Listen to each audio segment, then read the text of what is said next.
Welcome everyone, we're live from San Francisco. Hello. We're here with Will Paterson. I'm Ari, and we're so happy to have you here. Yeah, it's cool. I've never been to America before, so this is like a completely new experience to me.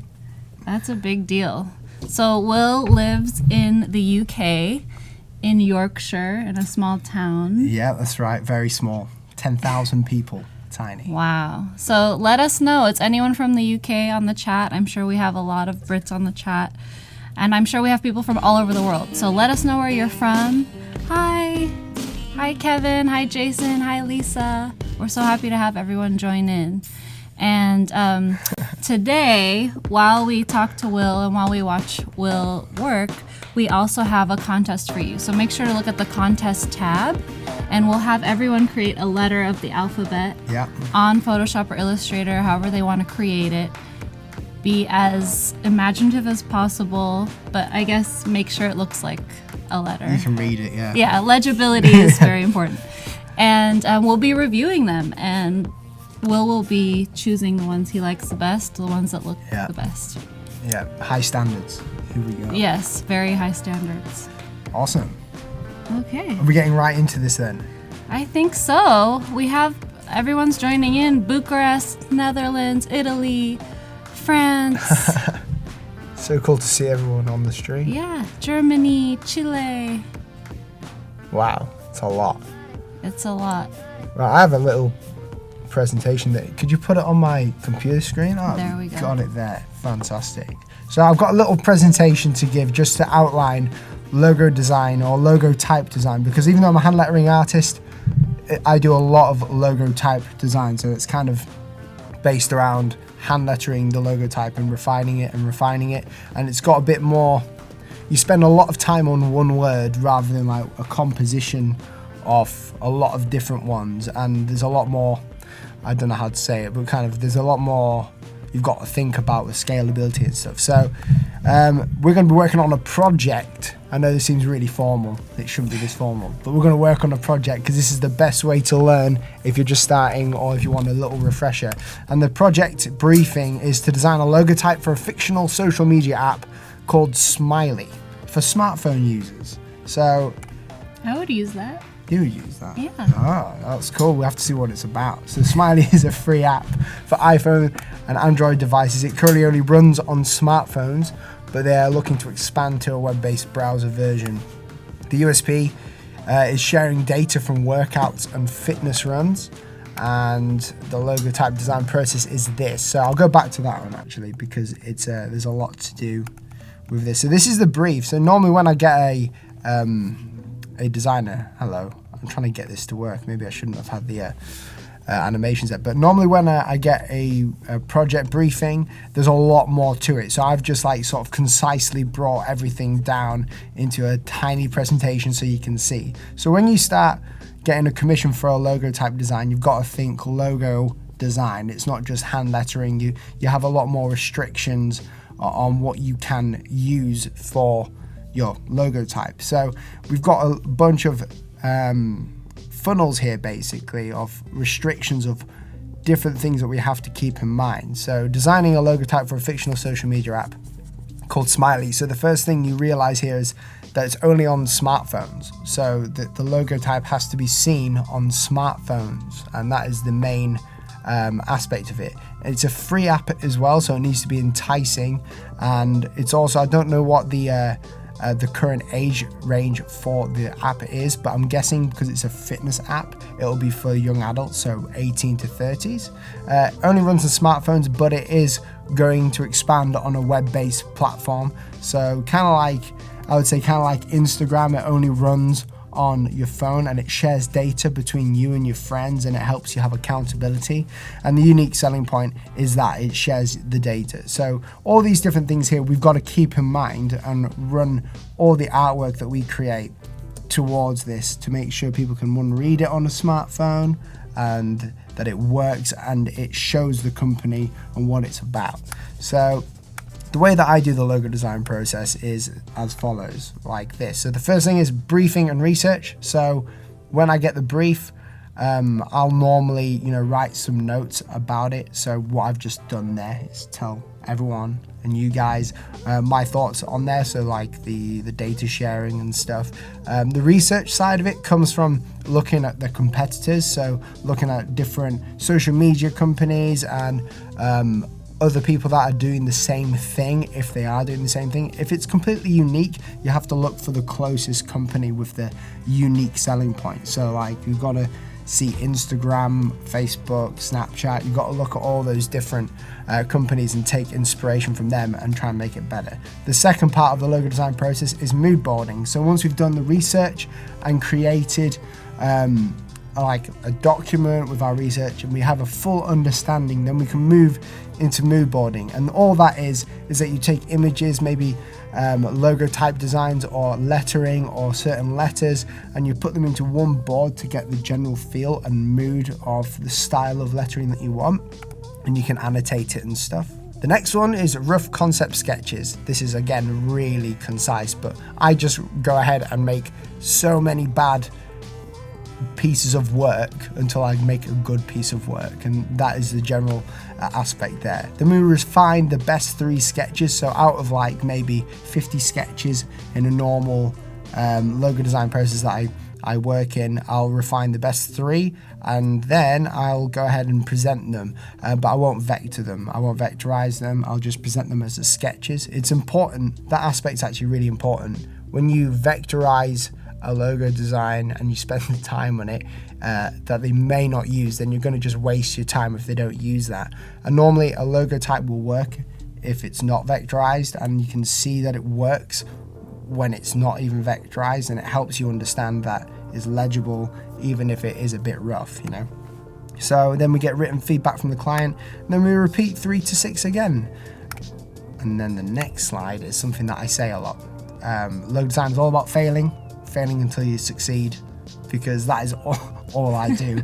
I just keep making bad ideas. I'm not scared to make bad ideas, and then I pick the best ideas, the ones that work well, and then you run with them. So that's basically it. And that's, make sure everyone writes that quote down. It's very important. Yeah, get that quote down there.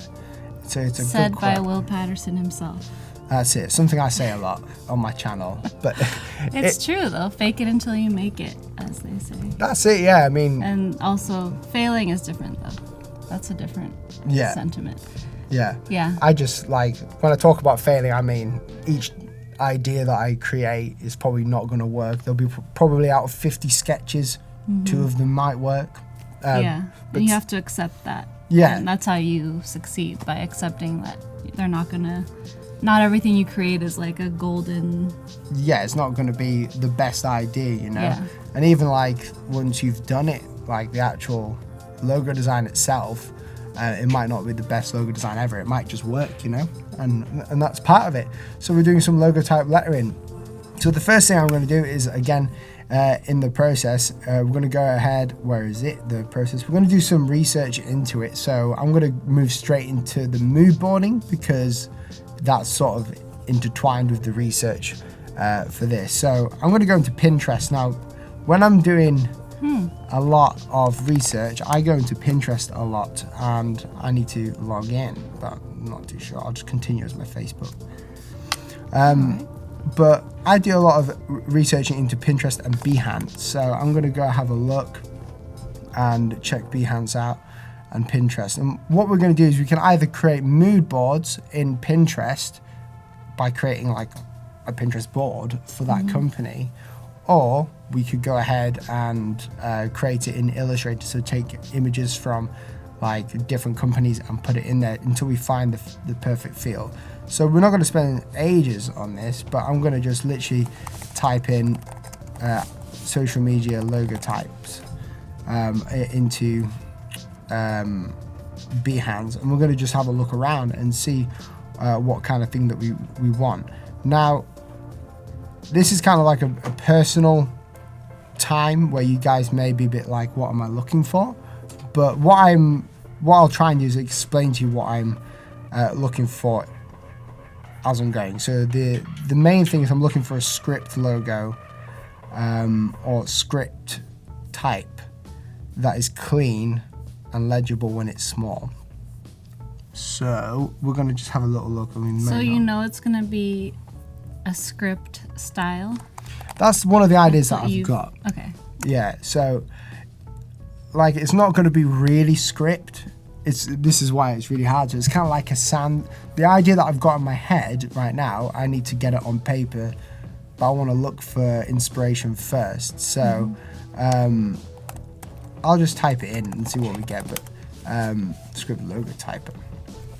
But it's kind of like sans serif, but also scripty, kind of formal, but not too formal. It's you've got Hard all to these. express in words. That's it. It's hard to express. So when it comes to researching, all I'm doing is literally looking around here. Now, for instance, this one here is not something that I would use, and reason being, if I was to like show you this one, it's really small. Yeah. I can't even make it probably any smaller than that. But the craft logo there isn't legible on a smartphone. Just get it up just to see it. It wouldn't work. But the Marvel logo here, this could work. But again, it doesn't have straight lines, and it has movement, but it's not the fitness sort of design that I want, because it's all about sharing data, so it's got the technological aspect of it, and it's all about fitness. And I'm not worried about colours just yet. But some of these designs here are pretty cool. This is awesome. That's a really cool process that they showed all of their stages. Yeah, this is really cool. I like this, so I'm getting Awesome. sidetracked now. Yeah, then you can spend hours looking at people's projects. That's right. It's all about stealing like an artist. So there's no shame in looking at other people's work and seeing aspects that you like and creating, not copying it, but like creating the same aspect of that or a similar aspect. Knowing what you like and what you don't like gives you a lot of restriction. So when you have more restriction, it takes the process of your logo design to the next level, because you're not worried about what idea to use, So again, stuff like this would not work, but it is cool.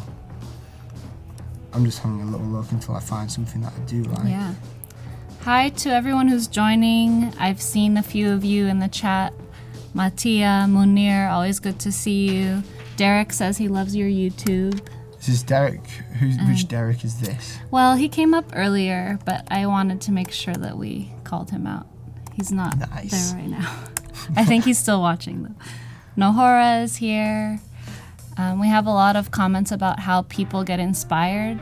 Some people said, I look at vintage lettering. I go down the aisle of the supermarket. That's Yeah. a cool one. That is cool. I have files of my inspiration on my computer that I reference. So that's great. Everyone has their own way of getting inspiration. Hi from Pennsylvania. Hi Nadia.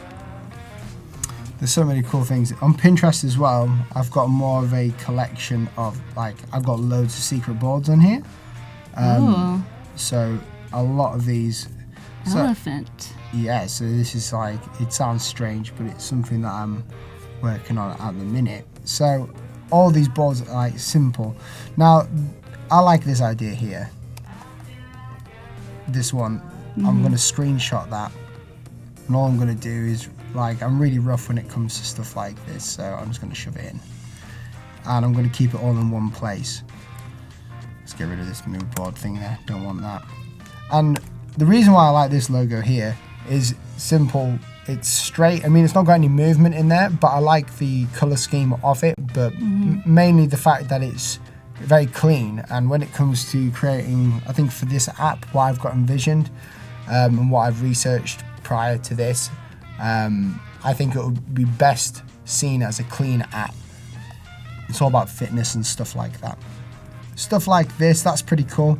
I like this idea, but it's not exactly the script that I'm looking for.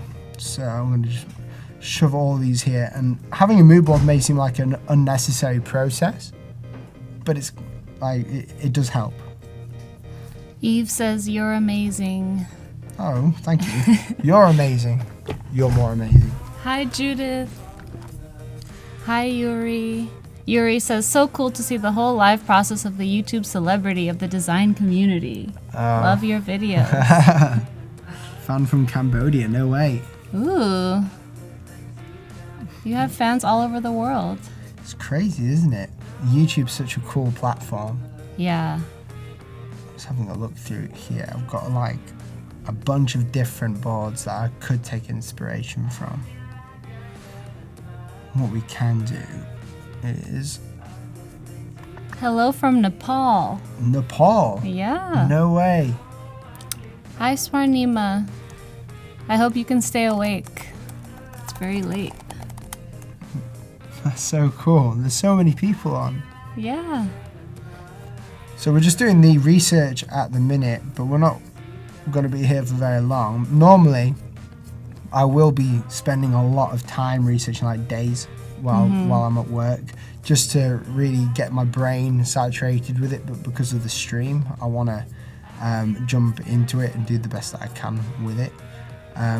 A lot of these logos I've got on here on these clean logotypes, they're all sans serifs and they're all minimalistic, so they've got a lot of space and tracking, which is not something that I want. This one's for young adults.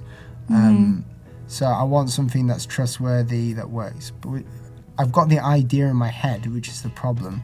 But I want to show you if there is something that I can find. That's a weird logo there. There's so much inspiration, and just looking through this helps. We have Ireland, India. Ireland and India. Yeah. Brazil. Anne says you should come to Brazil. I've been getting a lot of people asking me to come to Brazil. Oh. Like I announced that I'm going to do some workshops, and I was like, I'm going to go to America to do it. And ever since, everyone's been like, why don't you do them in the UK first? And like, I was like, I didn't know you wanted That's it. a good question. Okay, this is cool. Well, now that you've come here, the world is your oyster. That's You're gonna right. be all over. That's Oh, right. that is cool. This is more of an illustrative thing. Yeah. I'm creating a clean one. But I'm just going to get them in here, and this will act as like a main hub for a feeling, and hopefully you guys will get the feeling of what I'm going for, and then we'll look at the correlations, so we'll see how they all like tie in together, and we'll take those aspects, and that's how you steal design work like a pro. In the nicest way possible. Again, this has got a cool aspect to it, but it's not exactly what I'm looking for, but I'm going to get it in. Now, obviously, when it comes to, I don't want Siri, when it comes to creating a logo design for something that's going to be used in an app, we have to make some decisions about the lettering that influences the app icon. So I have to work out whether the app icon will be the lettering as well. Which it could be the first name, or it could be an icon within the lettering. So you've got a lot to play with, and it has to be seen very small. So something like this is pretty cool. Let me know if you guys in the chat are seeing correlations between these things. It seems like there's bold contrast between the background and the foreground in all of your examples. It's I'm looking for things that are like more straight and not as like italic in cursive, if that makes sense. Let's get rid of my dot. No need to have the dot. Oh, Laura asked what inspired you to start hand lettering? So I was in Blackpool. I started my job because I failed school. I didn't do well. So I just thought I like design, I'm gonna learn it. So I legally downloaded Photoshop, and basically started working and learning on it, and it turned from there into learning Illustrator, learning more about design. And then I spent about 4 or 5 years sat in my room instead of going to university. I took out a loan to learn it, so I sat in my room reading books, watching videos, and just learning by doing. So I was just learning the software of Illustrator and then realizing that it doesn't matter if you know how to use it. It's all about, you know, the process and what you're doing with it. And then I took a real interest into logo design because it was sort of like the head of the brand. So it's like, if you create that, then you've created everything else. So you've had an influence on all the other parts of the design. So then I got sick of like writing, you know, using fonts, and I wanted to learn how to create my own font. So I went to Blackpool and I went to an art shop, and basically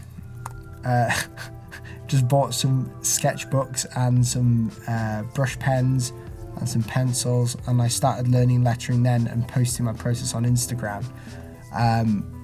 And from there, that's years ago, but from there I just did it every day. I spent a long time learning it and researching and buying books again, and just trying to, you know, having the hunger to learn it. And from there I created Logotype designs. So it's kind of a strange thing, and during the process I was making YouTube videos, you know. So yeah, and that's sort of like my unique story with it. It's all about creating stuff and showing how I created it, you know. That's great. Everyone on the chat is impressed. They're all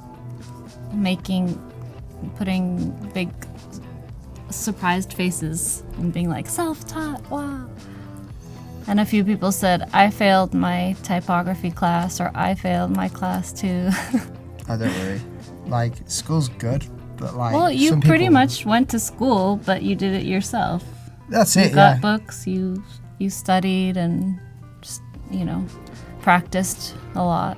You just learn by doing. Like, a lot of people, something that it's helped me is I've always been good at like things with my hands, so like playing guitar. I just enjoy creating things. And when I realized that it was something that you can learn anything, any skill or talent, no one's born with it.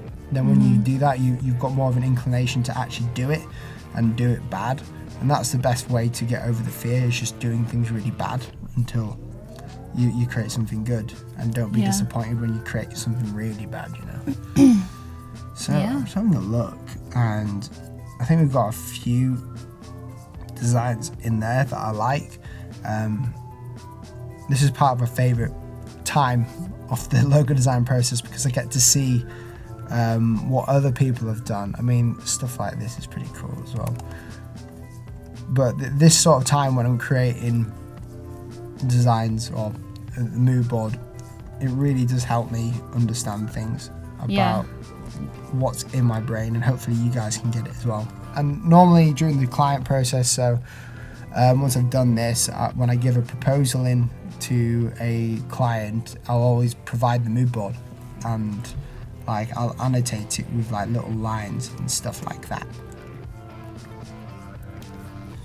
So I'll go for one more. Let's try and find one more, and then we'll get into the idea stage, because I need to get this idea out of my head to see if it works. Esther, have you tried to search on Behance? Search coffee shop rebrand, and I'm sure you'll find some good inspiration there. Just like Will is looking through Behance and Pinterest. We had a question. Have you ever designed letters for another language? Yeah. So when I wrote my book... oh, you wrote a book? Yeah, I did the book called Calligraphy in 15, so it's small lessons about calligraphy and hand lettering. Mm-hmm. I had to write like Russian characters, which was weird. Yeah. I literally was on the spot. I didn't know what I was doing. But that was the only time, and I don't regret it. It was good fun, but like I didn't know what I was doing. I can do English. I can do umlauts and different things. Like, is it an umlaut for German? You know, when you have like different accents. Yeah, different accents. That's it. So that's easy. But yeah, I generally work within like, you know, English letter system. Can you recommend any awesome books about typography besides your own book? Any awesome books about typography? Oh yeah, I can. I just need to remember the name. Yeah. It's no rush. I think there's a book called like Designing Type, which shows you how to create a font, and it helps you with lettering because it gives you more of an understanding of the optical illusions within type. Yeah, it's really important to, when you're learning about this, to see the letters as shapes rather than the letter that you've always known, because there are a lot of optical illusions that get created and things that hinder legibility that you don't really know until you've studied it. That's right. You got to be when it comes to logotype as well, logotype design, you start to realize when you're spending so long on one word or something that you start to see things in a different light, and it does help me with my lettering. I mean, my biggest failings in my design sort of life or job is like composition. Even though I love creating compositions and stuff, I really love just spending time on one word because it just helps me a lot. Okay. All right. So what I've done is I've created a mood board and I've just written the word smiley, just so I can have that. What did you write the word in? PT Futura, Okay. I think. So it's just what I was using before. But yeah, the reason why I've just put it down there is I can see certain similarities between like the S, for instance, smiley, because it's like a smile, the S in my mind. But we can work that out as we go for this, and you can see it's not a script font, it's a sans serif. So this is going to be interesting. I'm going to move over here. Is this all right? So we want to show the iPad now? Yeah, we'll show the iPad. All right, let's see. So we can see both the screen and also your hand on it. I'll just put my laptop down, if that's okay, and move this. Whatever makes you comfortable. That's right, comfortability. Awesome. I might have moved this. Let's get this camera there. I could do like a little vlog whilst I'm what's up? Right, awesome. Right, you can see my iPad. Great, so we're in Adobe Sketch again for this one. Now, what I'm going to do is, I need to get my laptop back up, don't I? I don't know why I brought that down. Awesome. So what we're going to do is, from looking at the mood board and different things, I'm going to make some really bad ideas. And I'm expecting them to be bad because I'm not expecting any of them to be good yet. It comes good at the end. But this way, it really helps you create without any anxiety or trying to think that you have to create the perfect logo, you know? So first thing I'm going to do is really quickly sketch what I think I want. So we're on Adobe Sketch right now, using the pencil. Yeah, the iPad Pro and the Apple Pencil.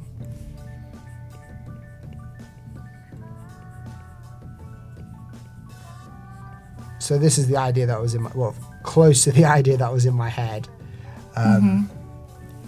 Let's see if we can move the GoPro. Do you want me to Keep move going. it? Yeah? Let me see if I can move it to be from more like, oh, it's really hard. It's difficult, right? Do you want to move it here? And then make it It's like... just kind of opposite. That's better. Yeah. It was a bit disorienting earlier. It was skewed. We like to challenge viewers. Yeah, we're challenging you. See what shapes you can see when the letters are upside down. That was it. So what I've gone for here, like with the mood board, you can see that it's, well, you can't see, but like you can see that most of the letter forms are upright. So we've got Instagram, we've got Facebook, we've got the clean. So what I'm going to go for, my first idea really quick, is basically draw this out in a couple of minutes. If it works, then we're on to a winner. If it doesn't work, we'll move on and we'll create some more. But I'm looking to creating, I guess, like a sans serif script. That's an interesting concept. I think you'll get it more. It's like something that I describe it as. Yeah. I mean, when I talk to clients about it, they kind of get really confused. Well, I guess in your what I've gathered from you is that a script in your mind is usually angled, and you want it to be upright. Maybe you're not going to have a lot of contrast in the letter forms, which will be more like a sans serif. But you'll still connect it. Yeah, so it's going to be kind of similar weights. So it's going to be, in my idea, for this idea, I mean, normally, I'm going to just see what I can do. But it's just really rough. And all I do is I just build upon it. So it looks really bad at first. And we just build upon it. So I'm just creating the letter form. And the great thing about sketching like this is it tells me as I'm going whether it's working or not. So for instance, this S isn't working, so I need to edit this later. And then also a smiley. We've got like a few different, I know this seems really weird, but bear with me. We'll be in it. Hi, Carolyn. Welcome. What's up? Good to see you. Who's all in the chat? So Franz, we're using Adobe Sketch right now, and he has the iPad Pro and Apple Pencil, and he's using the pencil feature within Sketch. Ricardo asked if you also sketch on paper. Yeah, so depending on how I feel, I'll like go from iPad to paper. When I'm creating ideas on the fly, normally it's on paper, because it just works a lot easier. But when I'm refining, it's normally on the iPad with Adobe Sketch because of the rulers. So there's a lot of refining you can do. Yes. Miriam says drawing S is such a task. I agree. It's annoying. It's definitely one of the hardest letters to get. So this is one idea, and we'll fill this in. So it's important as well to fill it in the end, just so we can see the balance of it all. Hi, Madison. So with this, get it like this. And the great thing about the iPad is that you don't have to feel like you're wasting paper. Yeah, exactly. Like you can just keep going. And the cool thing about this like logo, I'm going to annotate it in a second to show you more, because a lot of my process when it comes to creating a logo is all in my head, and my YouTube channels are all about trying to get that out of my head in the best way possible. So I'll annotate this for you just so you can maybe see what is going on in my head when I'm creating this. So I'll just finish this little letter here, and then we'll annotate it for more ideas. So I'm going to fill this in with the pencil really quick. And I'm intentionally making it rough. Time is precious. And if it works when it's rough, it should work when it's not rough. Yes. Hi, Brenda. Welcome. There we go. And this helps me see the balance of everything as well. So I hope everyone is thinking about our contest. You can click on the contest tab to see details, and we're going to ask each of you to design a letter and submit it to us, and we'll be reviewing them. So start creating those letters. Amy, we're using the iPad Pro and Apple Pencil and the Adobe Sketch app. iPad Pro is awesome. It is. It's a game changer. Oh yeah, I don't know where I'd be without it. It just, everything takes not long at all. Just so quick now. And you have all your ideas in one place. So there's one idea. I'm going to annotate this in a different color. Let's get it into a different. Go for a red. So, hello. Keep hitting the camera. So what I'm going to do is show you my thoughts behind the process of this. This is where I get a bit quieter because my brain is working. So when it comes to creating an upright version of this, it's important to have contrast within the connections of the actual type. So here the contrast needs to be more apparent. So you can see here it's like thick, and then it goes a bit thin here. But when it comes to normal lettering, when legibility at one size, like on a postcard or like a poster or something, that doesn't really matter.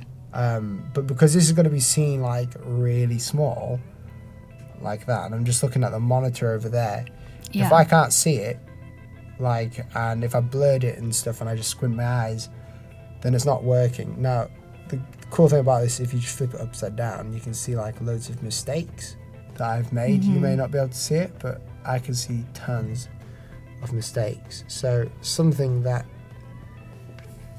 I need to extend the S up a little bit. The smile needs to come up a bit, and this could be a smile. Yeah. Could that go all the way under and make the whole thing smile? Could do, yeah.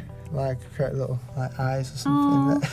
That'd be a bit weird, but like, yeah. I mean, it's all about playing around with it and just getting all your ideas out. You don't want to be like tunnel visioned. Just get all your ideas out on paper, no matter how bad they are, because in the end, it's going to look really cool. Also, I want these to be thicker, so I want it to be thicker as well overall. So I'm just writing down what I want to do.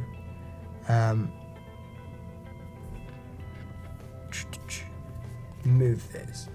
People are asking if you usually use a grid when you're drawing these. So grids are really easy. What makes my life easier, because I'm able to not use a ruler. When you're just quickly sketching, I use like dot grids or like graph paper. Anything with a grid on it where I don't have to use a ruler, because you just want to get the idea out there. And generally speaking, whether you're doing italicized like a script logo or like a serif logo or something like that, having a grid makes it a lot easier. Like field notes, yeah. So you've got like a lot of different options when it comes to grids, and it does help. Okay, so what else? I'm trying to find different parts of where it could be a smile, like the connectors could be a smile. Like this part here could be a smile. Because I'm also thinking about the icon as well. Like, do we have a smiley icon? Or do we have this monoline, like sans serif script? It's all very strange, but it will work. And this is one of the ideas I had. Now, the second idea I'm going to work on now is, let's just get this down to the middle. The second idea I want to work on now is more of a cursive one, because I want to see whether it works. So I'm just get rid of those layers there and move on to the next one. But for this one, I'm going to go and use a ruler, because it makes life a bit easier, because I can do this really quick and just set up loads of guides. Great. Like that. Ricardo says, how much time do you spend sketching? Most of the time. Like, about 70% of the process is sketching, I think. I mean, no, that's probably not right. Yeah, about 70% is sketching, I think. It might just go quicker when I'm an illustrator, but I mean, we're going to go into the vectorizing point at like some point during these streams, and once we've done that, it makes, you'll see why it takes a long time as well in there, but it's I want it to work when it's being sketched as well. Yeah, so we'll just use the ruler, which is in the shapes on Adobe Sketch at the top right, where you see the little triangle and circle. You can find the ruler tool as well.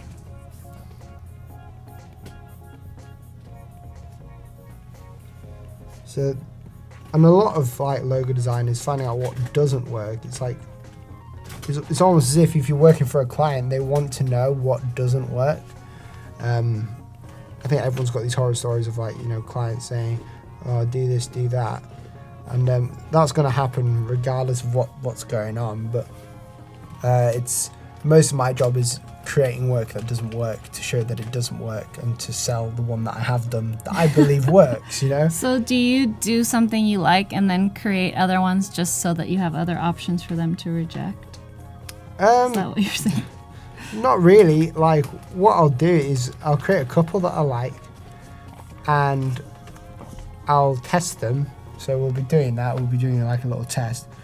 But I'll create a few that I like, such as like now. I mean, this could work if it's in a monoline fashion. And I'll work out which one's best, see if it works. And if they come back to me and say, you know, we want it like this, this, and this, or something ridiculous, like we want it in Comic Sans or something, I will show them that it does not work in Comic Sans, basically, and I'll present it to them in the nicest way possible. Like, you're wrong, it doesn't work like that. Because that's what it's about. They want to know, they're curious as to whether it will work, because our job as designers or logo designers is to take as much of that company as possible and concisely put it into this shape that reads something, you know, that people can read everywhere, in the hopes that it becomes a household brand. And that's what every sort of company wants, you know, to be identified as big as that. So I'm going to just quickly add some weight to this. Now, when I'm adding, as you can see here, I created the guide, so all the lettering is hopefully going at this sort of angle. Note it is a bit rough, but we'll go. Holly says, Will, I just wanted to say that your videos, especially those about client relations and workflow, have helped me immensely. I feel less scared of failure and more creative because of you. Oh, thank you. That's what I like to hear. Failure, you shouldn't be scared of it. Like, most of my work failed. Like, I'm not even kidding. And that's okay. Like, it fails in the aspect of, like, you know, that idea didn't work, or that video didn't work. And it's all about just, you know, getting it out there and seeing what does work. Just put content out there, or in logo design terms, just taking the risk and doing it. Hi, Abdul. Hi, Jeff. Hi, Deborah. We have new people joining at all times, which is great. Philippa, this contest is going for the next 3 days. Hi, Jet. Jet says, I hate when the client picks the bad sketch.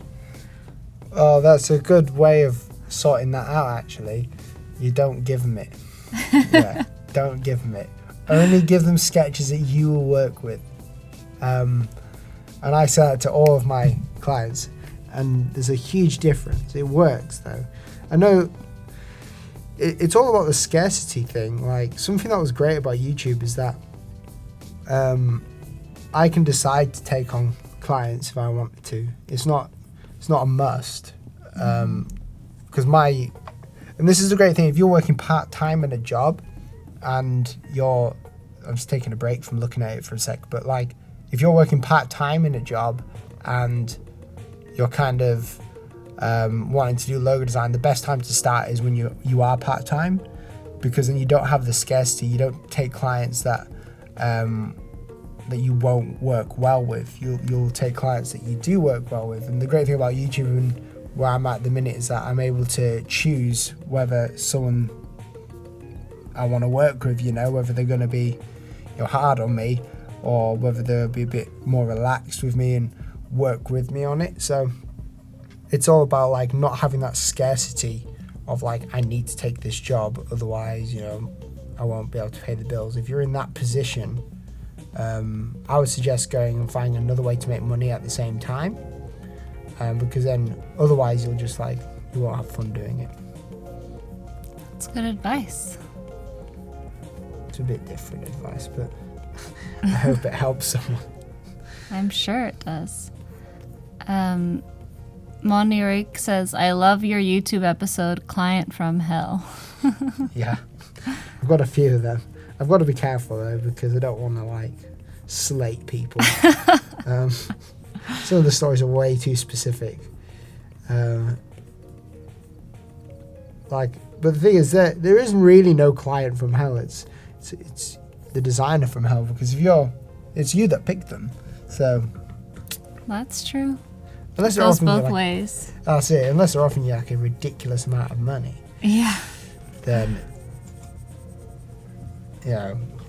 you should be able to say no. Don't compromise on it. Right, I'm just sketching this one in as well. I'm really looking at the S here, and I'm not too fussed. We might have a little look into some S's.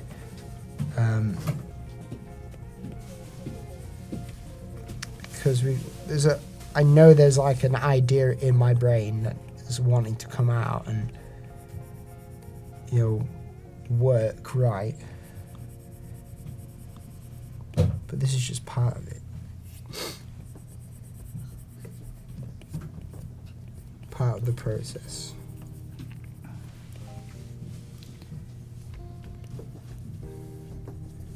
Hi, Jeff and Diego, Daniel.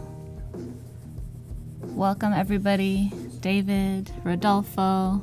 Rodolfo, he's using Adobe Sketch. And thanks for joining. Everybody, reminder that we have a contest to design one letter of the alphabet. And all the details are in the contest tab. So please join. At the end of this session, we will be looking at all of these submissions.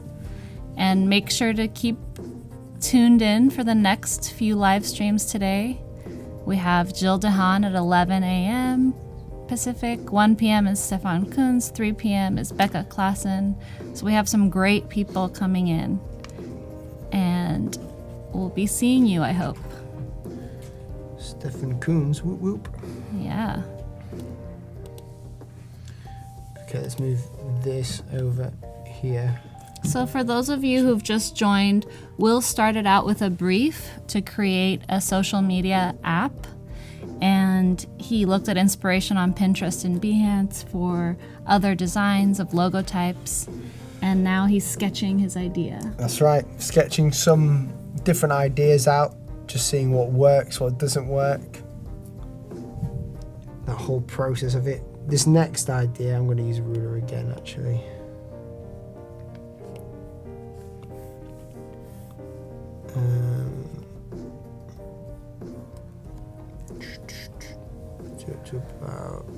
Alejandro says, I'm curious, do you really do this daily? I know practice makes perfect, but how often do you really sit down and draw?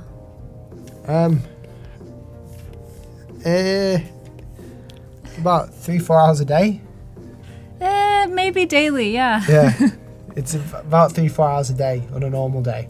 Like when I go to the office and work, there's a lot of videos and stuff. I know it seems weird because I get a lot of content out, but the way that I've got everything set up makes it a lot quicker, so I can do lettering, do some videos, do some logo design stuff. I've also got my wife who helps me out with other stuff as well in work. But yeah, it's daily. Like if you want to get good at something, just do it daily. That's the trick. Okay, this next one. Let's have a look. This idea is going to be different. I'm going to change. Everyone's excited that Kathleen is here and she'll be hosting the next stream. She's excited too. Right. Get this down. So the S is the bane of my life, but It's okay, we all share the same pain. yeah. So I've taken a lot of workshops in typography and type design. And one of my most memorable moments was when I took a workshop from John Downer, who's a famous sign painter. And he's very traditional. But his idea is, for the S, you have to imagine two thumbs like this. And the space between them is the spine of the S. And you always have to think of these spaces as the thumbs. So you want to get that swing. Oh, And every time I draw an S now, I'm like, where are the thumbs? I'm like, is this helping me or am I just going crazy? But he did have a point about that spine area being kind of equal in the swing, so the S isn't going forward or going backwards, because that's what happens really often with the S, is that the top part may be leans or... Yeah. I've got a completely different way of doing it. I just erase it until it looks okay. That's a great way. Yeah. The great thing about the iPad is that you sort of... I create the spine of it, and then I add the weight to it. And it's more... it just takes a bit longer and a bit more... it just takes a bit Well, you're not wasting any paper or erasers or pencil, so you can keep doing it until it looks good. That's right. David, the ruler for the app in Adobe Sketch, you can find the ruler up in the shapes. See where Will is clicking? And it's just one of those shapes, and you can rotate it. Do it's very versatile. Matthias said, just put a ruler on top of your tablet. Man. That's an interesting approach. That is interesting. How did you add the grid lines originally? So you go to the little gear icon, go to grids. Well, you add a grid basically. Okay. And you can change the size of them. So it's very clever. You get perspective grid as well, if you wanted to. But, okay. We'll go ahead and make this better. You can see this is way too thin down here. It's squished at the bottom. Yeah, so the S, if you switched it upside down, it might be better actually. I was going to cut it.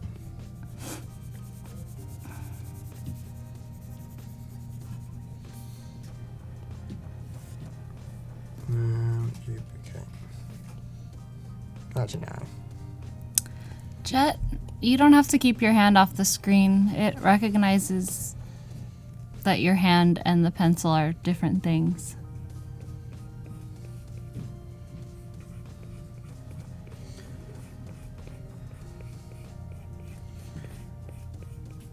Christina asked, are you using the default brushes in Adobe Sketch? Yeah, I'm just using the pencil. Yeah, he's using the pencil that comes with the app.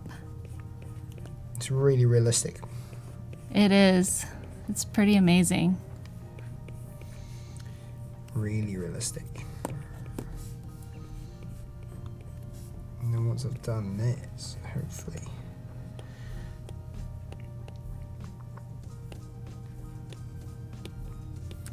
And for the contest, everybody, make sure you're submitting one letter of the alphabet.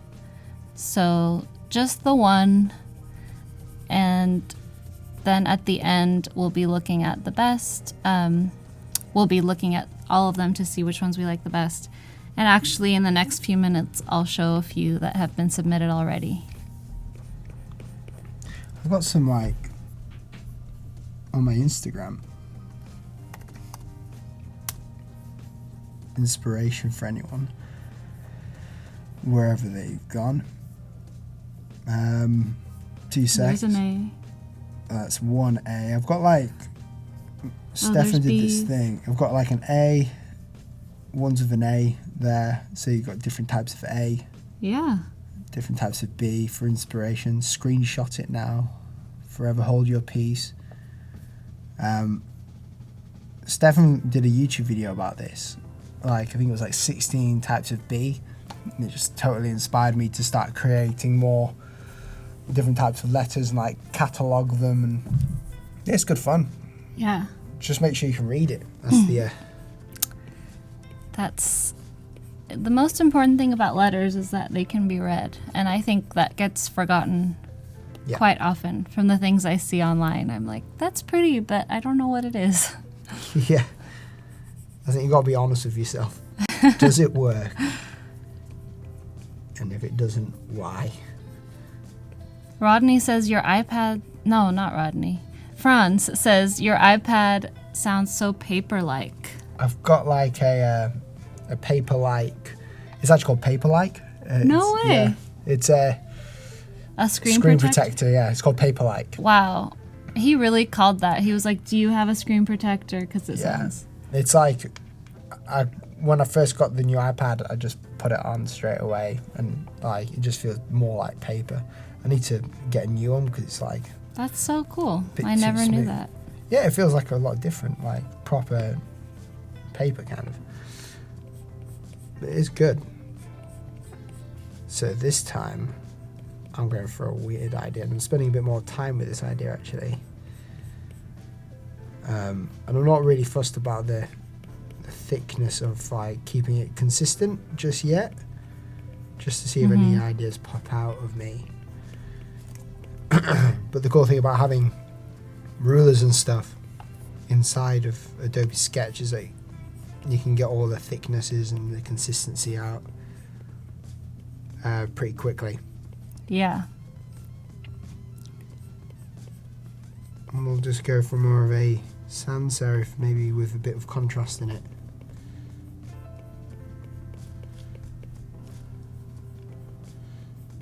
The key element of creating concepts for your client is don't spend a long time on them. Just like if you're doing sketches, get them out. Yeah, don't be too attached because Yeah. it might not work. And then when you find something that does work, sell it to the client, because Yeah. a lot of the time they probably won't want it. Manuel, that's good advice for your question. He says, sometimes I invest too many hours in a project. How do you calculate the deadline for a client job? I ask them when they want it and I extend it by a few weeks. So, just because then it helps me not have the pressure. So I always, my deadlines are really, I've got a long time, but it's just so I don't have pressure. If I do pressure, the work's bad. Yeah. If I'm having to do it when I can't do it, or when I'm having to do it really quick, I could increase the price, but the work will be bad. Or I could just tell them, look, I'm going to extend it to this time, and you'll get better work. You can have it done right. How or many right clients now. do you usually have at a time? 2, 2 to 3, depending on what I'm doing there. So when I'm finishing with one, I'll be talking to another. So it's kind of like a weird relationship. It sounds bad. You're two-timing them. Yeah. But I don't, it's hard because you get a client that you really want to work with when you just signed up for someone else. Yeah. And then you're like, no. You can't control that sometimes. That's right. And I've been in the position where when I was writing my book, I was just doing too much work.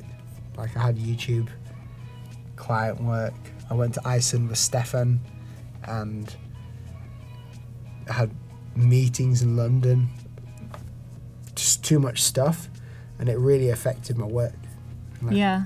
And it's just being busy and constantly working isn't good. So, gotta choose your clients carefully. Mm-hmm. Do you find it easier to work with a larger iPad versus the smaller sizes? Yeah, I haven't tried it. Before the Apple Pencil came out, I had Adobe Ink and Slide, so I had the stylus then and the smaller one, and it was a bit small on the standard iPad Air 2, I think.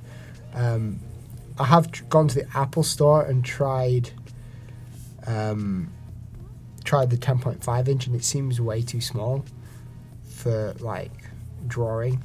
It just seems more like a notebook. This is a full sheet of paper, so it feels a lot more natural to draw on. Yeah. Yeah, I mean, if you're drawing on paper, it's usually going to be at least that size. Yeah. That's right, and you can zoom in and do whatever you want. The iPad Pro is just awesome. I just Yeah. can't be without it. So in the next minute, we'll be giving away posters to people in the chat. So make sure you're active in the chat. There's these 3 posters that you can see here by Rob Zilla, Christine Heron. I forgot who the middle one is by. But they were all from live streams. And they're really awesome posters. I have one of them. It's printed on great paper, and it's a great thing to have on your wall. It's on my bedroom wall, the one by Christine. So let's see who's gonna win. Everyone wants to win. Everyone has to win. Can't wait to win some posters. I am active.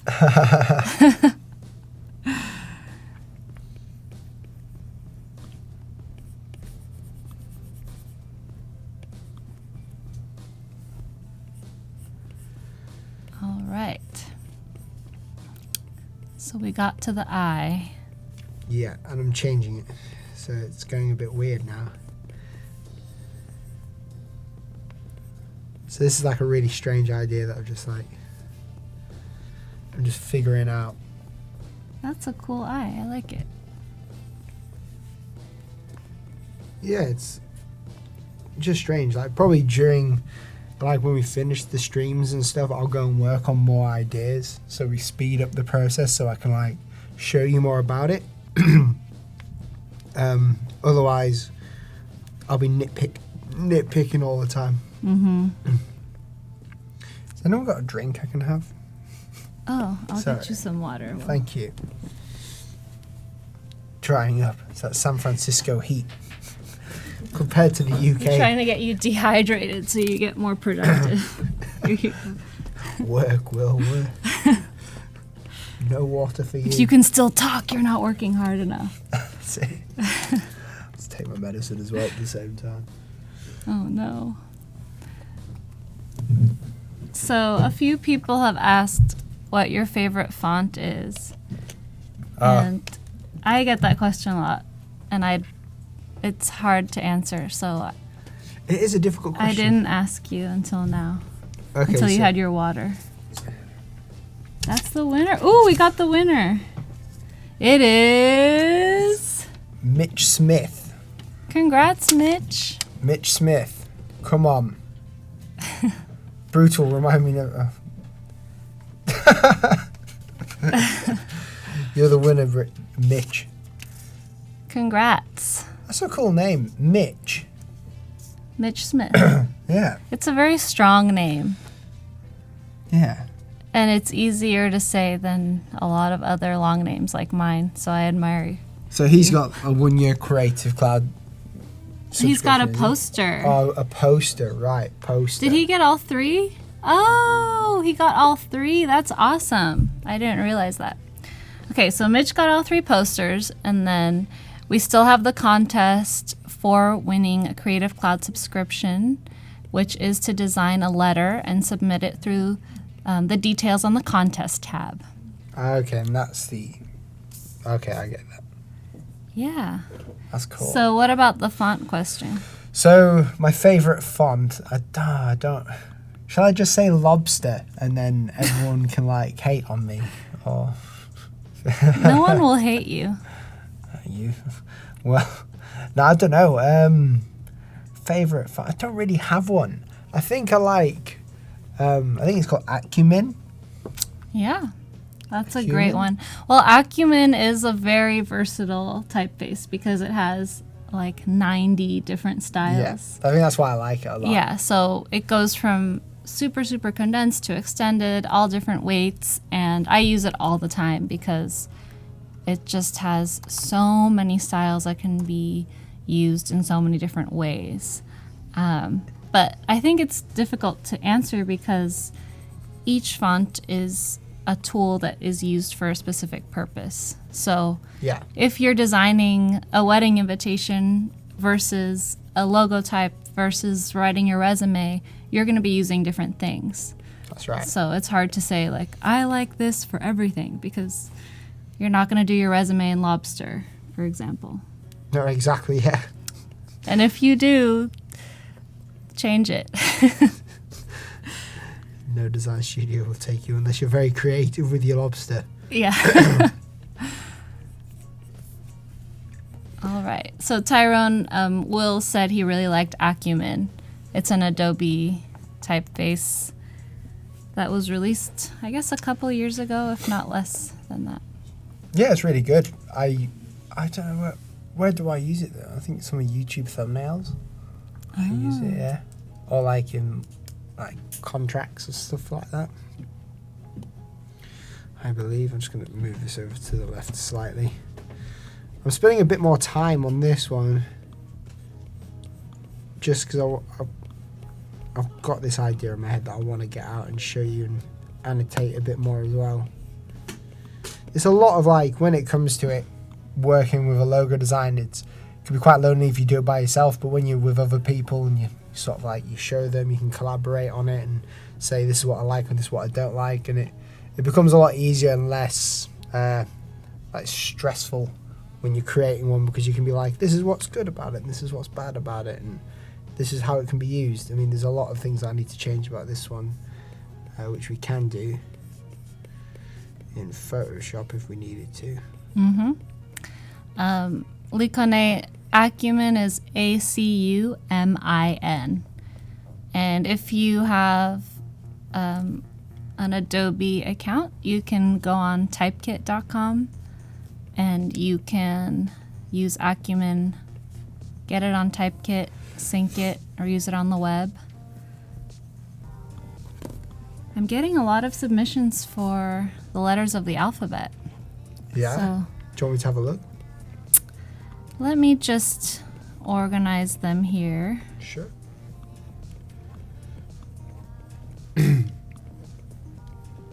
Let's see. All right, if we can go to my laptop and just look at what was submitted. Here's an N. Cool. I wonder how this was created. Yeah, it seems to be like a calligraphy brush in Illustrator. Yeah, because you can see that the brush width is consistent. That's cool. Okay. Next is an E. This is more like typography, isn't it? Yeah, so it looks like the actual letter is taken from a font, and then the illustration is embellishing it. Yeah. So the letter itself wasn't designed as opposed to the surrounding elements. Yeah. Surrounding elements are cool though. It's Right. really cool. It's like The way that mermaid hair Yeah, or yeah. waves or something like that. the way that it flows in with it. It's Yeah. pretty cool. Here's an L. You got it the wrong way around here, bro. In the nicest way possible. I'll help you out with this. So you see where you've gone thick, like at the top and the bottom. It needs to be when you coming down on the downstroke. So I'll just show you here. So if you're creating an L, I'll just do it here for you so you can see. When you're creating an L like so, instead of these parts being thick, you want it to be when it's coming down. So I'll just really quickly create this L for you. So like the thin parts should be where, like on the corners maybe. It's probably not the best L in the world. Thin, thin, thin, thick, thick, thick. It's all about like learning, like, and this is what great thing about calligraphy. If you know how to do it, it's thin and thick, you know. So like, the thick part should be on the downstroke. Thin part should be on the upstroke. So just thought I'd show you that. Yeah. And another rule is never have two thicks crossing each other. Yeah. Like at the top. But at the same time, you can break the rules. You could do a reverse contrast L, but then make sure that your strokes are all consistent. Yeah. So just keep that in mind. Got the angle then. Yeah. Here's an H Yeah. from Shauna. That's cool. It's very playful. Yeah, it's a very playful type. What I would suggest, just to improve on this one, because you've got, like, what I love is the, what's it called? Can I point to it? No, I can't. I was gonna like You can point tell to me, and I'll see. this part here. The of leg? The leg. Or I think. That's the leg, yeah. The leg of it is cool. But I would create a bit more consistency with to the left of the leg. So as it's coming down, you know, where this part Right. here, my typographic terms have gone out the window. It's all gone out the window. Now I'm having a blank as well. The stem? The stem, yes. That's it, yeah. So your stem is curving inwards, and then the leg and the stem kind of converge. Yeah, and the thickness of the stem needs to be the same thickness as the leg. Yes. The leg, that's it, yeah. So, no, it's good though. I like it. It's really nice and playful. Yeah. Yeah, the consistency, as we said in the previous letter, that's really important. Here's a D. Oh, cool. Very ornate. Yeah, that's really cool. And then, very cool and playful, Cotton Candy C. Oh, wow. That's cool. Yeah, I love that. That's really cool. It definitely has the spirit of cotton candy. It does, yeah. It's nice and fluffy, good colours. And you can read it. That's, yes, very important. Here's an R and a G, made up of different elements. Very cool. Inspired from Adobe Max. Nice. And then this N. Ah, cool, minimalist. Yeah, that's pretty. Sharp. See, on the corners, it looks cool now, but on the corners, if you want it to make it a little less sharp, use the direct selection tool in the corners and like curve the corner points. You mean on the serifs? Yeah, on the serifs. Oh, yeah. because they're very pointy. Yeah, the missing lines are very pointy, yeah. Mm-hmm. So if this were really small, you wouldn't really see those points. You would just see kind of a blob, maybe. Yeah, you just see it like vanishing probably. Yeah. But that's cool. Yeah, so that's what we have so far. Let's go to the iPad again and continue with that. Yeah, so move on with the E. And then we'll go to the Y. The Y is going to be the most annoying one. I have a feeling. But we'll remain positive about it. Yes. Positivity is key. Positivity is key. Let's move on to this. Daniel says, I shot the serif, but I did not shoot the lobster. I ate the lobster. I guess it would be better if I sang it, but I'll sing it at the end. Yeah. Serif typefaces are my favourite. Well, for lettering, serif typefaces are my favourite. It is very fun. So much you can do with the flourishing.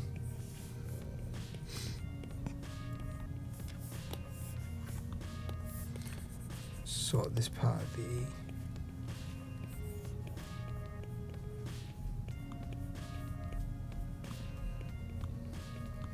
Ooh, we're getting a lot of letters. Ever since we looked at those, we got like 10 more. That's exciting.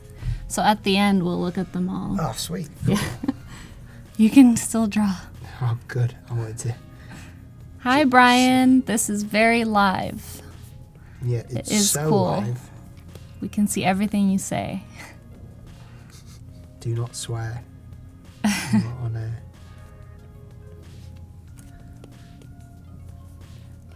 Tash says, any tips for drawing O's? I find it really hard to get both sides even. The way I do it is just like use my wrist, like so you can see here. You're kind of using your whole arm though. You're Oh not yeah, like, sorry. My whole arm. I just keep the Yeah, like pencil your shoulder. like that. So like you just kind of. This is a very bad O, but you can see that you got the outline there, and then you can like move it down. And Adobe Sketch is easy though because you can just like get your little circle out Yeah, start from the circle. like so, move it down, maybe increase the thing of it. Oh no, and then you just fill it in. It's a good little trick. Yeah. Alexa says, how do you come up with what sort of grid to work with? What rules do you recommend we stick to? And what rules have you broken? Grid. By grid, what do you mean? I'm guessing she means the grid in the background and the lines that you drew. Oh, so basically the grid's got nothing really. It's important, but it's not like, you know, the be all and end all. It's just to keep consistency, just so I can like. The reason why I got grid here is just so it makes it easier for you guys to see where the baseline is and X height and stuff like that. And it just helps me have consistency. So you've got the vertical, the horizontal ones even, like so. Just helps me keep the lettering in the right position. The vertical ones here just help me to keep the lettering, you know, vertical instead of at an angle, because, you know, our brains, if we're working very closely to it, we might go on a slight angle by accident. So having these guides just help. So you just use, if you want to do a cursive one, you just sort of like choose the angle of what you want to use at, and then just create it for there. Create the baseline, the X height, the ascender, you know, height, the descender height. Create all of them. Create the angle that you want it to be at, and just work on it from there. Right, let's have a look at this, see what we can do for the Y. I know I've spent a long time on this idea, probably a lot longer than what I would usually, but I'm really confident about this one. And it's like such a transformation, because like when it's vectorized, it's so quick to make it look so much better, because you've got the tools in Illustrator to, you know, change it, and the anchor points and stuff. If you have the anchor points placed correctly, very quick just to change the way the lettering acts.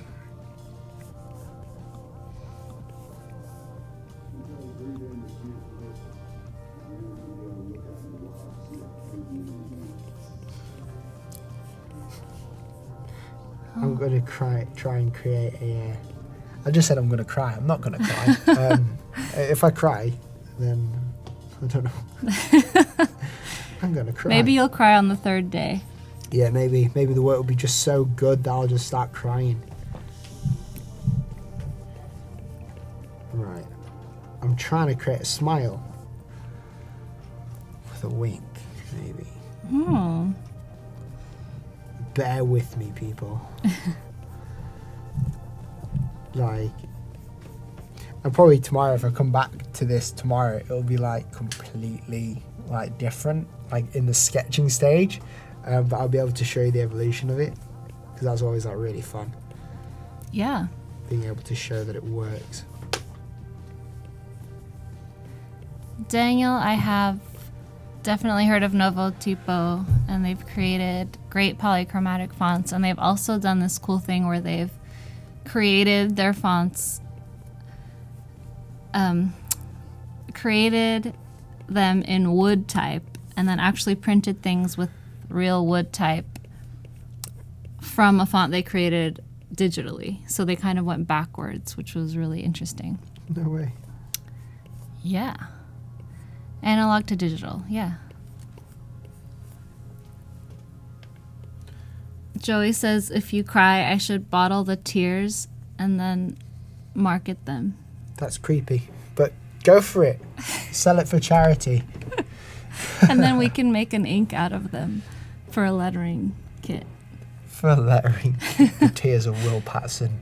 Use the tears of Will Paterson to create your own one-of-a-kind lettering. Buy it today. Yeah, that's funny. Daniel says he'll buy your accent. You'll buy my accent. I forget that I've got an accent. Yeah. I think a lot of people trust me more because I've got an accent. That could be. Yeah. It was like that in New York. It's cool though. Like, I've never been to America, so like, first thing I did was went to a steakhouse. Oh, very Yeah. American. Very American. Jose says, can you give us examples of breaking the rules when creating a logo? Breaking typography rules? Sure, I'm doing it right now. So, the Y here looks very strange. Because I'm trying to make a smile, but it's just like an idea. So, idea stages, you've got some restrictions. As long as you can read it and it works for the company, it's great. Rules are there just to restrict us so we don't have like, you know, tons of ideas in our head. For instance, I'm not going to go and create like a serif logo for this because that will sort of look like, a financial institute. That's a rule, isn't it? So the rule is not to create a logo with the wrong viewing or the wrong style to it. For typography itself, or the lettering itself, some of the rules in here, such as the ascender, or like here for the Y, because it's becoming an illustration, you can break it. Does that make sense? So you probably see it in like a lot of I'll preview it on my laptop. It just switches off. On my laptop, you can see some rules that have been broken, probably, maybe. Can I find any?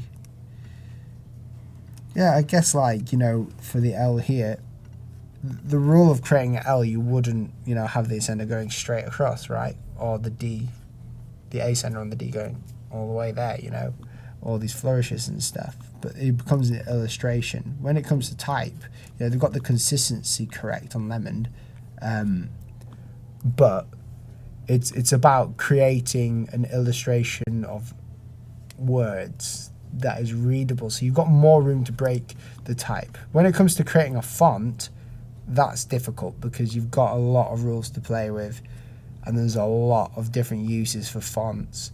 I can't imagine people who created, was it Adobe that created Acumen? Mm-hmm. Can't imagine. Robert Slimbach designed it. It must take forever. Takes years, yeah. Yeah, because you've got so much. Not only have you got to create the letter forms, you've got to create the there's so many. Let's have a look. Yeah, look, there's so many. All these different ones right here, and you've got to create them all. And then you've got to make sure they work. When. Mm-hmm. So that's the real rules of typography. I think really count when it comes to lettering or creating a font. But you've got more room to play with in logotype design and hand lettering. But it's all about the knowledge that you have and what you know that you can and can't do. Wait, did Will Paterson? No, I did not design the Instagram logo. There's a guy who did design the Instagram logo. That was. I don't know. But I always respect it because it's not a sans serif design. And I feel like everyone is now just creating sans serif logos because that's how everything else is. And they're like, oh, this is how it's supposed to be. But Instagram works, and it's a script logo. Yeah, it's really cool. It does just work. I can't remember. I want to say his name is something Saturday. I'll look it up. I have the power of Google right here. You guys interviewed him, I think. The guy who created the logotype for it. He created the Oculus Rift, I think, logotype as well. I believe.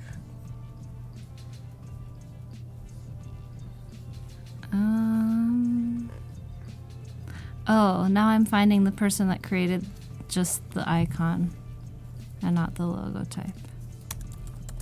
I don't know if it's He's the same from New person. York.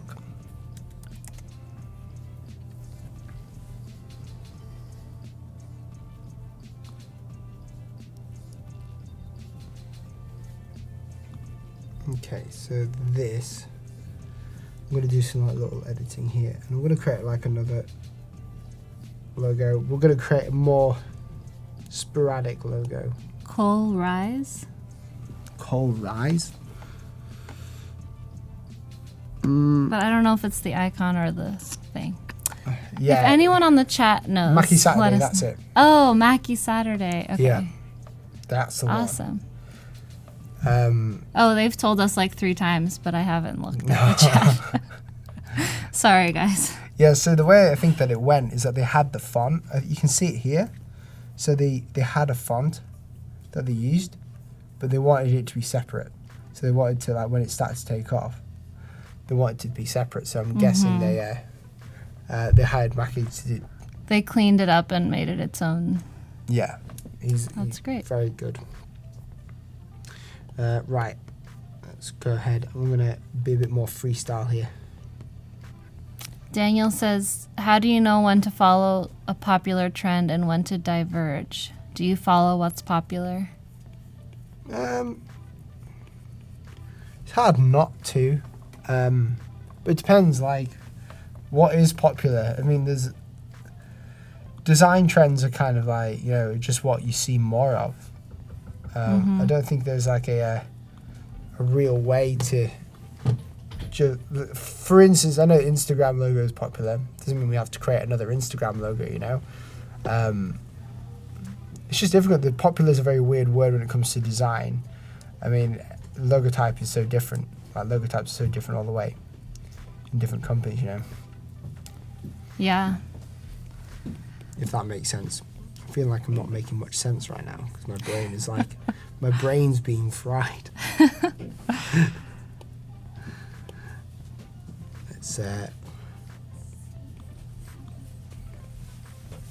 Felicia, yes, I got your submission. I'm looking at it now.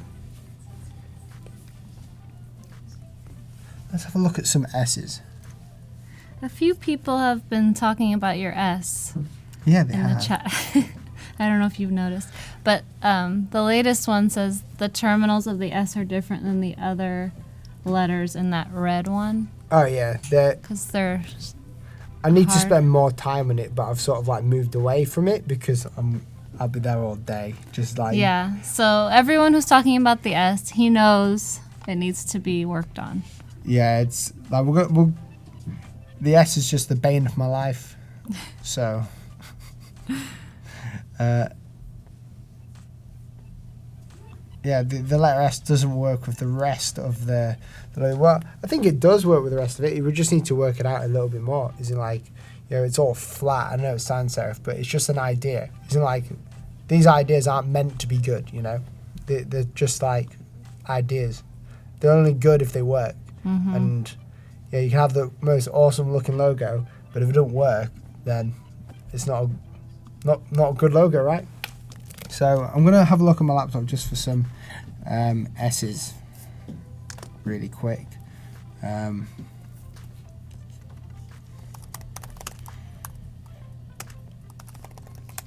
I'll just do a really quick search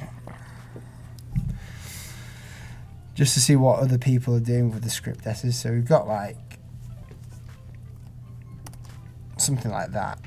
It's weird, but it's a script letter S.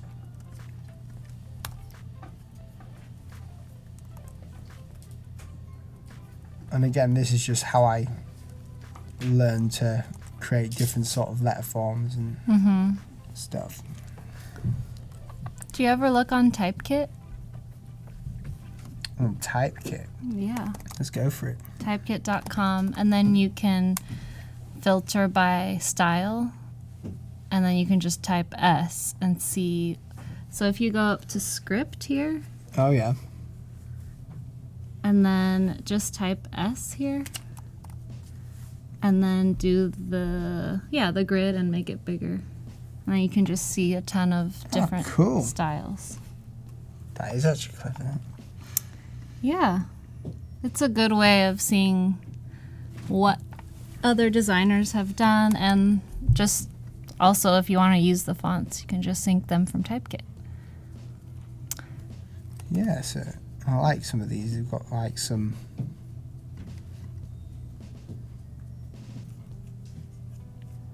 Yeah, there's a ton. So many. It's a lot of curly cues.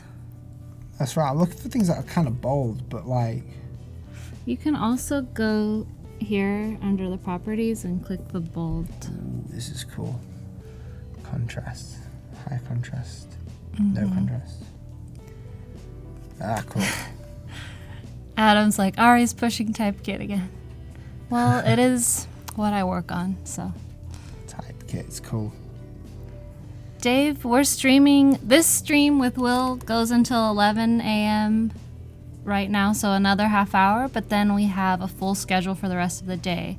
And as Tim said, check the schedule tab at the top there above the chat info and contest options. And here you can see the schedule. Right now we're with Will, and then we'll have Jill, and then the rest don't rhyme, but we have Stefan and Becca. And that's going on tomorrow and the next day as well. So Will started today by sketching, and he showed us his inspiration process and how he starts out. And over the next couple days, we'll be refining that design. We also have your contest. We've gotten all your submissions for the one letter on a white background. And I have them ready to see in a few minutes before we finish this session. We'll look at all those. So Will just got some inspiration from some S's he saw on Pinterest and Typekit, and he's testing this out on the iPad now. So That's right. let's see on the iPad the sketch he's doing now. There we go.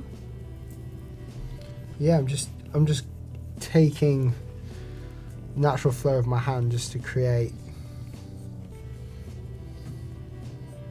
something that I hope I'll like. But again, it's just trial and error. That's the thing when it comes to logo design. I mean, with lettering, when I'm doing normal composition lettering, I think people can follow it a bit easier because they know they see what's going on in front of them. But a lot with this type of thing, I've got like a lot in my brain going on. Yeah. That again, it's hard to explain other than, you know, just keeping usage in mind of how I want this to be used.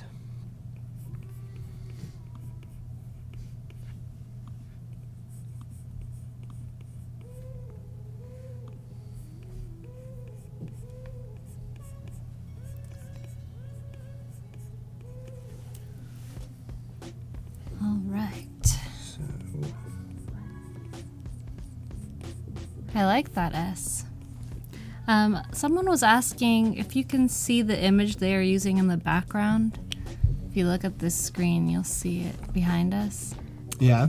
You created that, right? The Art of Devotion. Yeah. How did you do the splatters? Just with the ruling pen, just... Oh, so this is not created digitally? No. Okay. No. What I did was I got a ruling pen with some ink, and I mean that is I scanned it in to get it onto this, so it is digital, but I did it with a ruling pen, so it's like proper calligraphy with real ink. Oh, okay. Yeah, and then I just like went crazy with the ink. Create some splatter. That's fun. Yeah, it was really fun. I enjoyed it. Yeah. A lot of like calligraphy is about you just keep doing it and doing it, you know.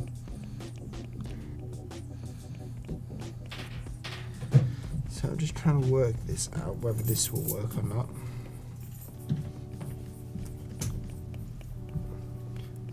I don't want it to be like too kiddish or too feminine, and I mean this M sucks right now. Let's go back.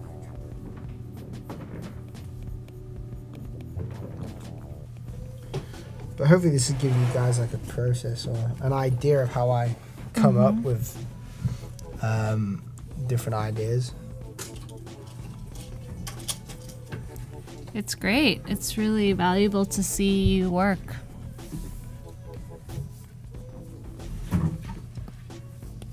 Alicia says, how long did it take you to create that Art of Devotion?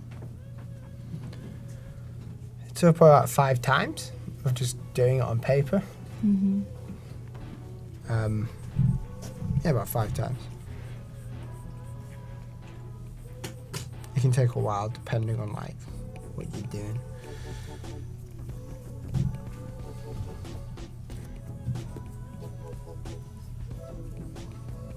Giovanni says, how do you decide if this thing is done? When it works.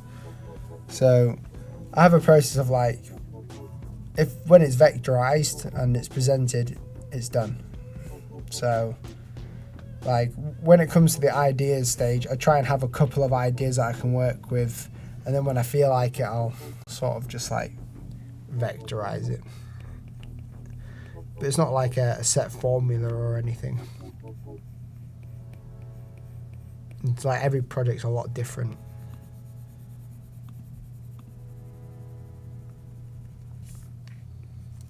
So if you're like working on this, for instance, I'm going super speed at the minute for myself, just to try and get this one out my head. And then the next time, tomorrow when we stream on this, I should have a few more ideas, and we can get to testing and then vectorizing it and whatnot. Paula says, there is a saying, an artist is never done. They just stop working on it. Yeah, that's it. That's a good saying, actually. Stephanie loves calligraphy. It's so popular at the moment. It is. Just keeps getting more popular.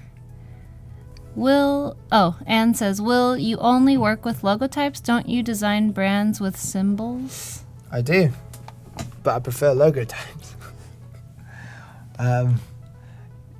Symbols are cool. I just because I'm a hand lettering artist as well, I just prefer letters. There's so much more I can do with it. Symbols are cool, but I would say that my strong point is letters.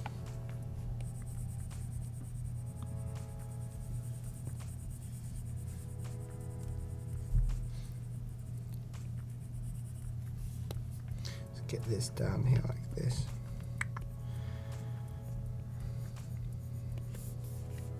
Cool thing about the iPad is you can just keep rubbing it out, different things that you don't. Erasing it. Is that Yeah. We say erasing. Yeah, that sounds probably weird from a... Derek says, I love how fluidly you work. Sometimes it can be hard to know how to start, but I love seeing how you explore ideas, both good ones and bad. Yeah, I mean, the one I'm working on right now is probably a bad one, but, it's okay. That's the thing, isn't it's all about finding the idea that works. No pressure. Stephanie asks, do you feel more comfortable drawing on the iPad or on paper? Either, but for refining and stuff, definitely on the iPad it makes life a lot easier. Just because you can have all these different shapes that you can use, so it makes life a lot easier. Yeah. You got your circle, your grid lines and stuff. You can zoom right in on it as well if you wanted to. What I think we could do for another idea, which I might just do now really quick, just to throw a spanner in the works, is just create this as a monoline. So don't get rid of the monoline means that the line that the letters are made up of is consistently the same width, as opposed to getting heavier and thinner or thicker and thinner at different parts of the letter. Yeah. With logotype design, though, something that's really strange is that there is some sort of contrast in different places of it. That's something that I've had to work out, is that it doesn't look right if you don't have some contrast, but to get the illusion that it's the same, you've got to have some contrast in there. Yeah. Stefan says, go Will. Is this... He's on the chat. Oh, Stefan Kuhn's father. Too many, son of one. He'll be here later. Everyone, stay tuned. That's it, Stefan Kuhn's legend. Anne says, do you ever use fonts in your logos, or do you always draw the letters? For the main logo, I always draw it. Just if I use a font, you got to license it and do all that. But if you can just draw it. It depends. If it's for a financial company, or it's really difficult to say. If I'm doing it for a finance company where they want a font as it and they want me to find the best one, then yes. But I always try and draw. Yeah, and if it's just one logo type, it's not like you have to create a huge thing. It's just maybe one word or a few words. Yeah, exactly. So it's not too difficult. Hi, Alphonsus. Christina says, for the Apple Pencil you're using, what are the pressure settings? Have you done anything special, or is it just... Nope. Just how it came? I mean, there's on the Adobe app, I think there's flow. here. You can Yeah, change the there's flow. settings as well at the bottom there, but I don't think you've touched them. Just here? Yeah, Oh yeah, I haven't touched them. They're just the same. default. As long as it works, I'm good. Will is going to show us his digitization process tomorrow. So right now we're sketching, and then we will vectorize starting tomorrow. That's right. Are we going into Illustrator? We will be, yeah. Adobe Great. Illustrator. The Apple Pencil should have a worm graphic on it. A worm graphic on it? I don't know why. Daniel, explain yourself.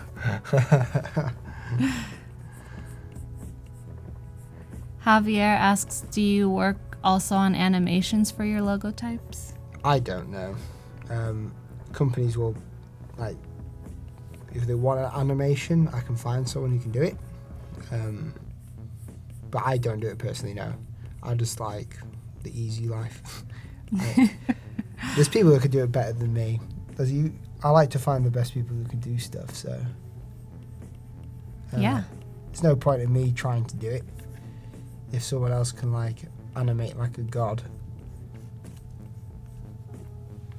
This is a bad idea.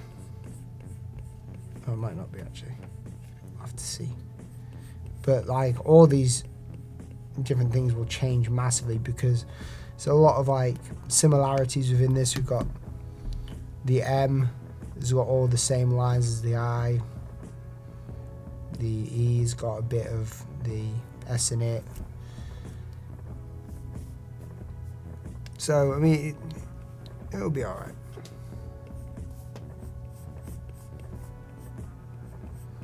It's all about just trying to find the idea.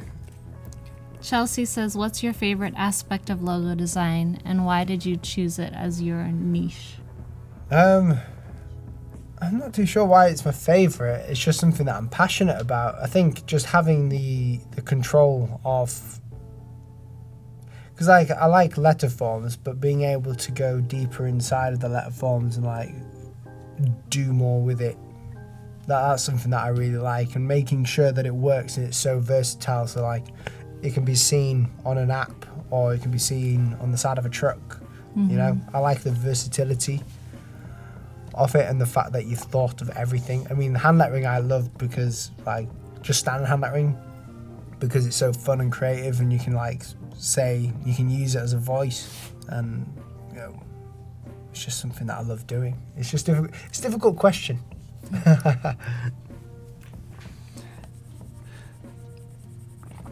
Do you have to look for clients, or do they find you? They find me.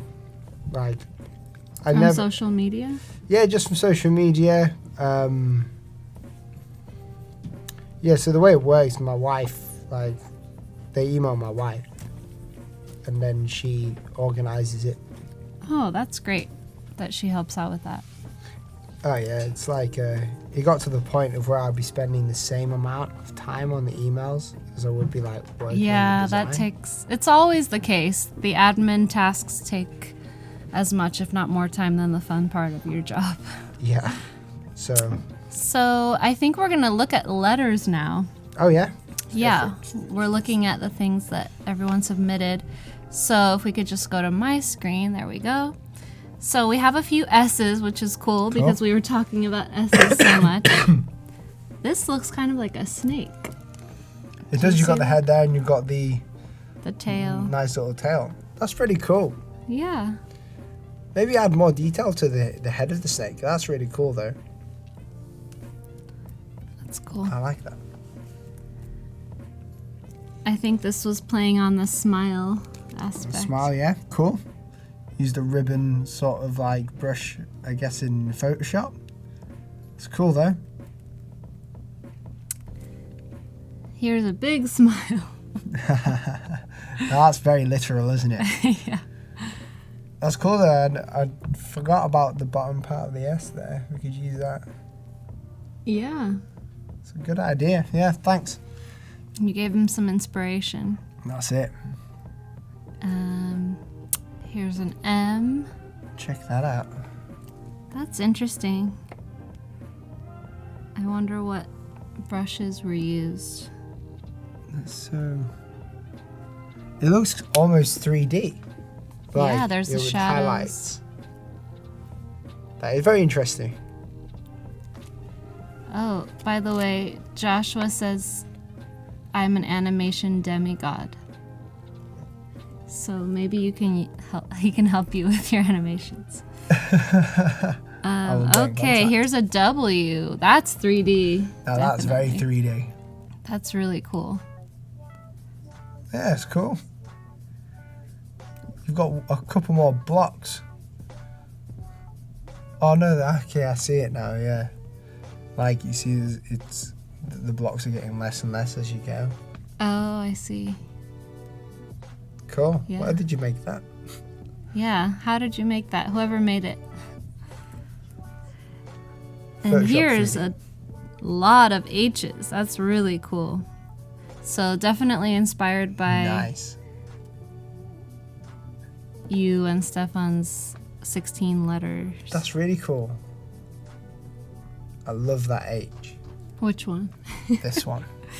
He likes the one on the right that's kind of beveled and blocky. That's so cool. Top right. I like the bottom second to right a lot. It's kind of a wood type inspiration. Yeah. Very nice. Yeah, what an overachiever. How long did it take you to do that? Normally it takes me forever. I know. It's really cool, but we want one letter on a white background to be official with the contest. But I just wanted to look at this and admire. So maybe take one of these and put it on a white background, black on white or something, and submit it again. Krista Jackson, G. All right, so this is a G. I have to say I wasn't sure what letter it was before. It looks like a J, and that's because, I mean, now that you said it's a G, I can see it, but with that, you see where, can I just draw it? Can I show you? Yes. This might help you. Let's see on the iPad. So with the G, you've got kind of like this going on, and this part needs to connect. I mean, or if it doesn't connect, you need to have it coming further down. She's also got a loop here. Is there a loop? Can I just see the thing again? Yeah, there. Oh yeah, and it comes back around. So the loop at the top made it look kind of like an S to me. So maybe that is just adding more complexity that doesn't need to be there. That's it. And the way that you can get, like, with this style is you can sort of mimic it going nearly touching the stem here. Mm-hmm. I'm guessing, because I did that a lot of my A's. So, like, instead of creating a circle for the A, I create, like, this line. And then it's sort of like Yeah. that. So, just so you know. If Yeah. that helps. So there's, I think with a few minutes of tweaking this, it could be a lot more obvious that it's a G. But just keep that in mind, what we'll show to you. Here we've got an R. Cool. That's interesting. Yeah. Strong marker style. Yeah. And I like this M. Very consistent. And it's a squiggle, right? Yeah, that could be a logo for like a sketching app or Yeah. something. That could actually be a really cool logo. I like that a lot. Arturo, is that yours? Or was yours the R? I may steal it. No, I won't steal it. It's nice. Oh, Arturo did both. That's cool. Yeah, we really like this. Okay. Ooh. Floor market and then illustrated in Illustrator and Photoshop. Okay. A lot so of maybe speed. Yeah. It looks very rough, like in the sense that you're trying to make it rough, which is cool. Like, it's hard to describe, isn't it? I mean, I like the black more than the red. I'll put it that way. I can definitely tell it's an R. It's cool. Yeah. It's got movement. Here's an E from Tyrone. Yeah, this E's got a few issues, but I see what you're doing. It's not consistent. Like with an E, it has to be consistent all the way around. Like you could. Problem is with this is that if it looks like legs. Like if you turn it around, if you spin it around, Yeah. it looks like legs. Oh yeah. The white space. Yeah, the negative The space. negative Yeah. space. It's early for me right now. It's actually late for me right now. But yeah, no. What I would do though is instead of creating that point in the center of the E, where it's coming out, I would create it so it's similar to the actual tops and bottoms of the E. Yeah. If that makes sense. Maybe Or- play around with those triangles a little bit. Yeah. See what happens. Here's a J, very sketchy. That is very sketchy. Yeah. That's cool. Nice Here's E. another E. I like that. That looks like Arturo's style. Is that you again? That's cool. Cool, Here's eh? an A. Yeah, I like that. That is cool. Oh wow. R. It should be on a white background, so we can't really enter this, but it's very cool. Here's a C. Ah. Ah. No, that's clever. No, Yeah. that's cool. I like that. It can see everything. Yeah, I see what you did there. We're gonna run out of time soon, but This is we'll an go H. through these a little fast. Here's an H. Here's an M, made out of pencils. What do you think of that? I wouldn't be able to tell if it's an M. Mm-hmm. Maybe have like the actual graphite end as well on the top of them. So I see. yeah, on like the top of the size of the M, if that makes sense. Yeah. Yes. Workshop that one a little bit because it's really cool, but we just need it to be like obviously an M. Here's a bunch of A's. My favorite is the bottom A. Nice. It's like ah. It's huge. An S. I have to do Okay, that. so you have to pick one. Here's the ones we already saw. Okay.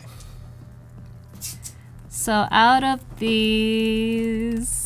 Yeah, I think when I see it, I'll see it. There we go. Oh, that's it? That's one. Arturo? That's the one. I like that a lot.